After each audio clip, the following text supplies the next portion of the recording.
Welcome back to the WakeMan channel.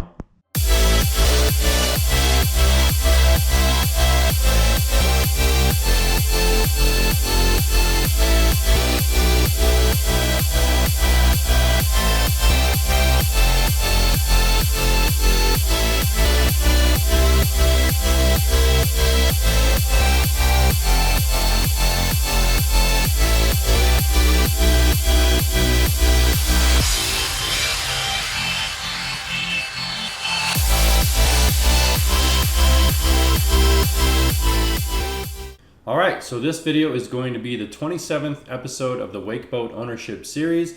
And in this video, I'm going to give you some information to help you choose a new propeller for your boat. Or as you'll hear me refer to it in this video, your prop. So usually there's a couple different reasons why you may need to replace your prop. The main reason is probably if you've incurred damage. And don't feel bad if that's what happened. It is very common. I've actually damaged 4 props myself in the last decade of boating. And you may have even noticed the destroyed prop at the beginning of this video, which I'll show you a little bit more of. So the worst damage I've ever had was when I basically ran aground. I mean, I didn't run up on shore, but I was in only like 1 foot to 2 foot of water, and I was fully weighted and basically ran into what is like a sandbar, but it was small rocks, like small river rocks. And that's what destroyed my prop. And luckily that's all that it really did. It just destroyed the prop, and I was able to replace the prop and continue going. But you can see the damage it did to my prop. The thing about the typical inboard prop is they're made out of a mixture of metals so that they are soft enough to hopefully save you in events like this and not bend your shaft or break your shaft or do even more damage to your V-drive. So that was the worst damage I've ever encountered. I have just dinged a few props. And you'd be surprised at how small of a ding it takes to cause a huge performance issue. There was one time where I dinged a rock and you could barely tell that it was even bent. Once you get over 5 miles per hour, it would just vibrate the heck out of the boat. So it had to be changed or fixed. And you can actually send your props in to get fixed if there's not too much damage. Now the one that I ran aground with, that one was too damaged, but the one that I described where I had a small ding, that one's easily fixable, and usually you can do it for much cheaper than buying a new prop. So take that into consideration. Now there has been a few times where I have simply upgraded because I wanted some more low-end torque. I can specifically remember going from a 14.5 by 14.25 to a 15 by 12 prop at one point in time, and I think that was on one of my 23 LSVs, and that provided some more low-end torque. To be able to push a little bit more weight. So that's usually the main reason, and you can either replace it with the same prop, or it might be a good opportunity to change to a prop that gives you some more low-end torque, or maybe you want to change to one that gives you a little bit more speed and a little more fuel efficiency. And that really is the second reason why people are typically replacing props, is because they either want a little more low-end torque or they want some more speed or fuel efficiency. And at this point in time, for a lot of the viewers of this video, you might wonder why anybody would want more speed. But there are actually a lot of people out there my age and older that still really enjoy skiing and specifically barefoot skiing. So wake boats these days typically have a top speed of between 38 and 42 miles per hour. And people who like to barefoot ski generally want to go a little faster than that. So in order to do that, you either need a bigger engine, which is usually where a supercharged engine comes in handy, or you need to change your prop so that it allows for more speed, and I'll explain that. So there are actually 3 different types of measurements on a given boat propeller. I'm only going to go into the details of 2 of those measurements, which are going to be diameter and pitch, and the third one is cup. The cup shape on a propeller definitely has an effect on how it performs, but it's not something that I'm going to get into because this video is going to be focused on making it easy for you to choose a new propeller, and I don't believe going into the details of cup shape will help with that. So on most propellers, especially those for wake boats and inboard boats, those that go onto a shaft under the boat as opposed to on the back of an outdrive, they're going to have the diameter and pitch sizes right on them. Right where the propeller touches the shaft, it's going to have a number, for example, 15 by 14.25. Okay, and what that means is the first number is usually always your diameter, so that means that it's 15 inches around, and then And then the second number is your pitch. So how steep the propeller is. So how far the blades tip back. And generally the bigger the diameter, the more water it's going to push. Another note to take into consideration is how your propeller mounts. So you do need to pay attention to shaft diameter, which is usually another number on the propeller. But if not, you may need to take a measurement. And then there's also whether or not your shaft is keyway or if it's spline. So the difference is a keyway would mean that around the shaft there's one slot and there's a little key that goes in that and it fits right into another slot on the propeller, and that's what holds it in place. The other scenario is a spline, where it basically the end of the prop looks like a bunch of teeth. So you need to pay attention to which one of those yours is. Most I've seen in the last decade are the keyway, but something to make note of when you're looking for a new propeller. So now let's talk specifically about pitch. So the pitch of your boat propeller typically dictates how fast you can go and how much low end torque you have. And generally, the steeper the pitch, the more low end torque and less top end speed you have, and the more gradual your pitch, the more top end speed you have and the less low end torque you have. And that second number I was talking about, so for example, if we were talking about a 15 by 12, that 12 is your pitch, and usually the lower that number is, the steeper the pitch. So a 12 compared to a 14, the 12 would produce more low end torque, less top end speed, and the 14 would produce less low end torque and more top end speed. And just to give you an example of some of the boats I've owned, I've had pitches from 14 and a quarter to 12 to 14 to 17. And I'm going to talk about a tool that will help you pick the right one for your boat, because there are people behind the scenes that are working on that science for you, and they will suggest the appropriate prop for you. So you don't have to do too much thinking on that. All you need to know is what prop size to go to from the prop size you have to get your desired results. So that being said, let's talk more about diameter. I've had prop sizes that have a diameter of 14.5, 15, and 17. And obviously, as those props stepped up, the bigger that diameter, the more capability it has of pushing more water. But you also have to pair that appropriately with the boat and the engine. For example, you couldn't take a boat that typically has a 14.5 inch diameter and put a 17-inch prop on it. There's probably going to be two problems with that. One would be the prop might actually hit your gel coat. It might be too big and hit your gel coat from where the shaft is to the bottom of the boat. And then secondly, that might be too much strain on the shaft when it's trying to turn that big of a prop for the V-drive and the engine. You might mess up your transmission or your engine in that scenario.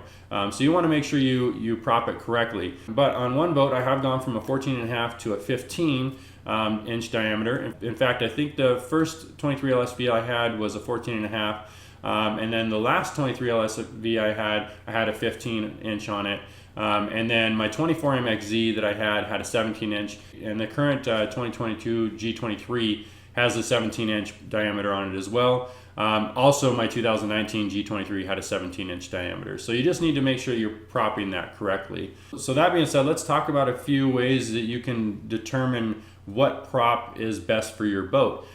So first of all, you can simply call Acme. Acme is the typical brand that is used on most wake boats and many other inboard boats. So you can actually just give them a call. A lot of times you give them your year, make, and model, and they'll have suggestions for you. What I like to do is use Wakemakers.com. And by no means is this video sponsored by Wakemakers. It's simply been a handy tool for me in the past, and I've used it several times. So I'm going to go ahead and show you that. Okay, so you can see I'm at www.wakemakers.com, and they have a lot of stuff, but the two things they do well is ballast and props. And I love their prop tool. So that's what I'm going to show you here. So if I click on props, and then what you can do from here is you can choose the brand of your boat out of these selections. And you can also use their prop finder tool, but I find it easier for me to just go to the brand of boat. So I'm going to click on Nautiques for mine. And you can see here that they start listing makes and models down the left-hand side. And you also notice that it only goes up to 2020. That's okay. I'm going to tell you how you can use this to your advantage with a 2021 or a 2022 or whatever the latest boat is if you have a newer boat like I do. So then you notice over to the right hand side there's 3 columns. We have recreational / everything, we have wakeboard, wake surf, and then we have high elevation, heavily weighted. So in most cases what I've found, at least with the Malibus I've owned, the prop that the boat is going to come with is going to be what's in the middle column here. So kind of the middle of the road, whereas this will be your more gradually sloped pitch and better for speed and less low end torque. And then this is going to be, again, your middle of the road. This is going to be your steepest pitch, where it's going to give you more low end torque and sometimes even a step up in diameter size. Now what I would do is I'd pick my boat. So like I said, it doesn't show 21 or 22 here. They do update this as time goes on. But all you need to do is take a look at the closest thing. So this would be the closest thing for my boat. And also notice that it does give you different options for different engine sizes. So you can see that here's the G23 with these 3 engines, but if you have the 550, then you might have a different choice if it's 2016 through 2019. And usually there is a different choice for the supercharged engine. So just keep that in mind. But let's say I'm going to choose this for my boat because I do have a 2022 G23. So first thing I'm going to do is I'm going to find the prop that I have. So I can tell you that the size of my prop on my 2022 G23 right now is a 17 by 17, which actually surprised me because I thought it was going to be the 17 by 15 and a half. And I actually asked about going to the 17 by 14, which I believe is the heavily weighted or the steepest pitch one. But Nakit didn't have those options. They just put what they suggest on the boat based on what your altitude is. So again, the first thing I'm going to do here is I'm going to try to find the one that matches what I have right now. So I'm just going to start at the beginning. And what do you know? So this says 17 by 17, which is the exact prop that I have on my boat right now. Again, this surprised me because right when I got the boat, I noticed this. And I thought it would at least be the 17 by 15 and a half, which is the next step up, and I'll show you that. So what this says is that right now on my 2022 G23, I have the prop that's going to give me the most top end speed and the most fuel efficiency out of the choices for 2020 anyways. But what's good about this is it shows me that my prop is one of the exact choices, and you can even match up. Typically, it's going to have the exact same part number from Acme as you see here.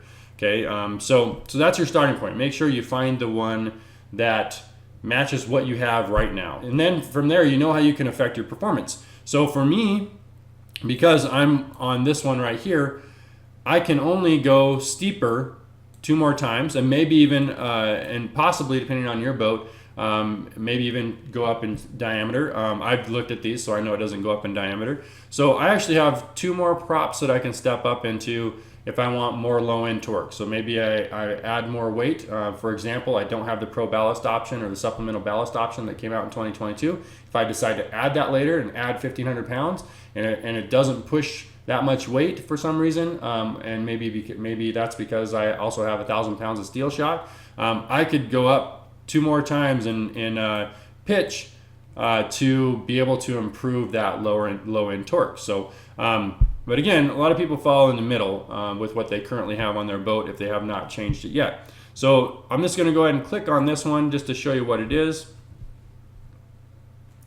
So you can see that the middle of the road, a little bit steeper pitch because it went down from 17 to 15 and a half, same diameter, still 17. So a little bit steeper pitch. So this is going to give me a little bit more low end torque if I were to go to this prop. Okay, so then I'll take you back, and now we're going to go to this one on the far right. And now you can see that it goes to an even steeper pitch. So 14. So if I really wanted to increase my low end torque, I could go all the way to a 14-inch pitch. But once you know your part number using Wakemakers, if they're out of stock, you could go directly to Acme and say, hey, can I order one of these? Or maybe even your dealer, or find it somewhere else near you or on the internet. as long as you have that part number. So this is more about finding the correct prop initially. If Wakemakers has it, great. You know, I've bought a couple different props from Wakemakers, and usually they provide a pretty good deal. So just to reiterate, what you're gonna do is go to their props tab, choose your brand, so Malibu, Nautique, Centurion, whatever it is, and then you're going to find the item on this left-hand side that is the closest to your year, make, and model. And then try to find the prop that matches the dimensions that your current prop has. And then you know which way you need to go to either just straight replace your propeller because you damaged it, you just want the same thing, or maybe you want to increase your speed and fuel efficiency, or maybe you want to increase your low-end torque. And that's how you can determine how to do those things. All right, so whether or not you damaged your prop and you just want to replace it, or you're looking at upgrading your propeller, I hope this video helped you. Thank you for watching. If this video helped you or you enjoyed it, please give it a thumbs up. And if you have any thoughts on this video or ideas for future videos, please leave them in the comments below. And if you are new to this channel, please subscribe and hit that notifications bell so you can be notified of my future videos. I'll see you next week.